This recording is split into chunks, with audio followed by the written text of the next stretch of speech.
তো দেখতেছেন আলহামদুলিল্লাহ আমাদের কাজটা সাকসেসফুলি ডান। আমাদের গ্রাফিক্সের ফল্ট ছিল, গ্রাফিক্স এবং লাইট, যেহেতু এই ডিসপ্লেটা অ্যামোলেড ব্যবহার করা হয়েছে এই কারণে এটা লাইট না আসলে গ্রাফিক্সও আসবে না। তো দেখতেছেন আমাদের কাজটা আলহামদুলিল্লাহ ডান। ফোনটা হচ্ছে স্যামসাং A15, এটা লাইট গ্রাফিক্স কিচ্ছু নাই, ফোনটা অন হয় কিন্তু লাইটও নাই গ্রাফিক্সও নাই। তো আমরা এটাকে ট্রেস করব, স্টেপ বাই স্টেপ চেক করবো এটা কোথা থেকে ফল্ট, যেখানে ফল্ট হোক একটা রেজাল্ট তো আমরা ইনশাল্লাহ পাবোই। তো ঠিক আছে, দেখতে থাকুন আমরা কাজটা কোথায় ফল্ট পাই এবং কীভাবে সমাধান করি। তো এই ফোনটা হচ্ছে স্যামসাং A15। এই ফোনটি এক দোকানদার ভাই আমার কাছে নিয়ে আসছেন। উনি বলছেন যে এটা কাস্টমার নাকি আইএসপি দিয়ে লক খোলাইছেন।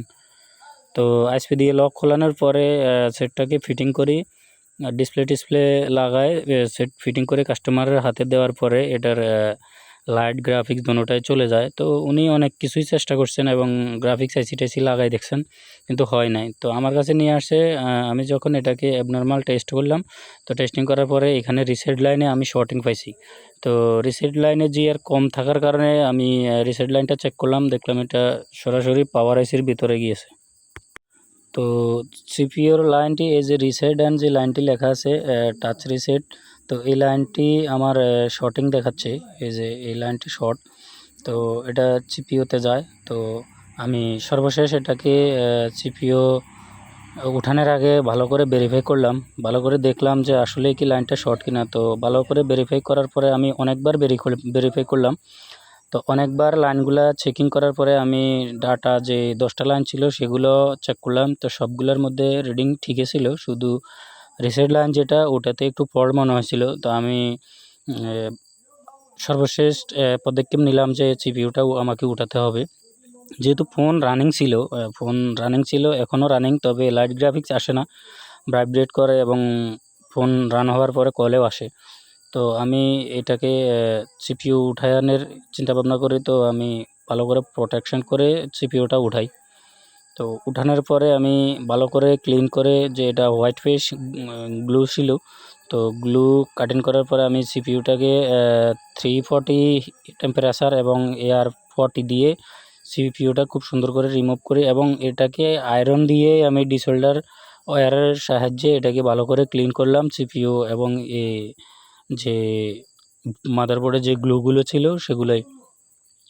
তো করার পরে প্রথম একটা দিক্কত ছিল, সেটা হচ্ছে যে সিপিইউটা যখন আমি লাগানোর পরে তখন আমার বোর্ডটা গরম ছিল, গরম থাকার ফলে আমি করি নাই, একটু অপেক্ষা করি নাই যে একটু ঠান্ডা হওয়ার পরে লাগাবো। তো এরকমটা না করে আমি গরম অবস্থায় বোর্ডে কানেক্ট করে আমি চেক করলাম।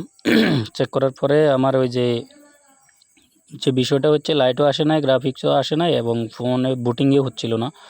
তো আমি ভালো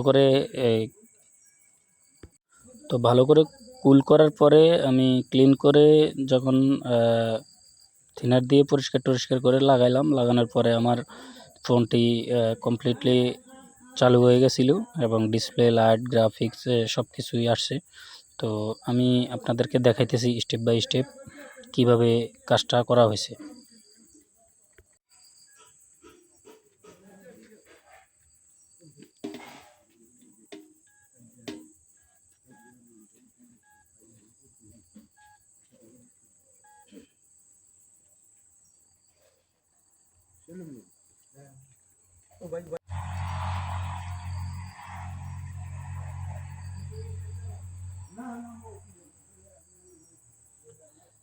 তো এখানে আবরণ সিস্টেম যে ইগুলো আছে এগুলাকে একটু তারের ব্রাশ দিয়ে হালকা করে ক্লিন করে নিলে এগুলাতে ভালো বল উঠে।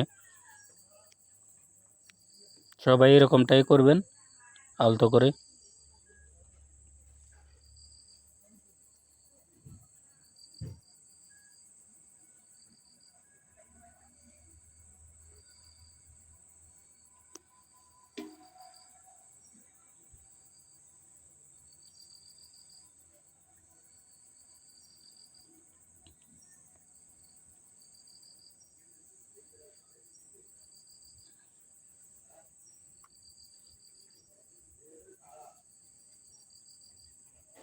তো একটা বল এখানে মিসিং ছিল, তো ওটাকে একটু পেস্টের মাধ্যমে ওটাকে বসাইলাম। তারপরেও ওই বলটা রয়ে গেছে, তো আলাদা করে ওই বলটাকে আমি বসিয়ে দিলাম।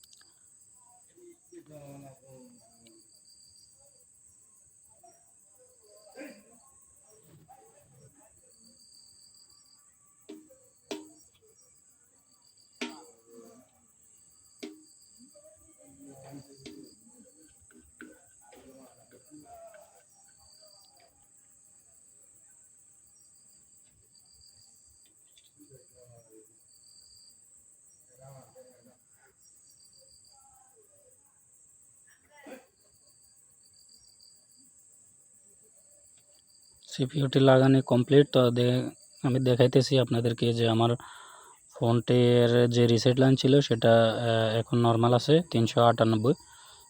তো ভাইয়েরা তো এই পর্যন্ত দেখলেন আমার কম্পিউটার স্ক্রিনে এবং মাইক্রোস্কোপ স্ক্রিনে দেখলেন যে আমি এটার সিপিইউ রিভলভ করলাম, একটা রিসেট লাইন শর্ট ছিল। তো এই যে বোর্ডটা এটা হচ্ছে এটা, আর এখন আমি মাদারবোর্ডের সাথে এলসিডির সাথে কানেক্ট করে দেখি যে আমার গ্রাফিক্সটা আসছে কিনা। তো যারা এই ধরনের ফল্ট ফাইন্ডিং শিখতে চান বা অ্যাডভান্স লেভেলের কাজ শিখতে চান তারা আমার কাছে আসতে পারেন বা যোগাযোগ করতে পারেন। আর এই মুহূর্তে খাওয়ার সময় আমার ছাত্ররা গেছে খাওয়া দাওয়ার জন্য। তো দেখতেছেন আলহামদুলিল্লাহ আমাদের কাজটা সাকসেসফুলি ডান।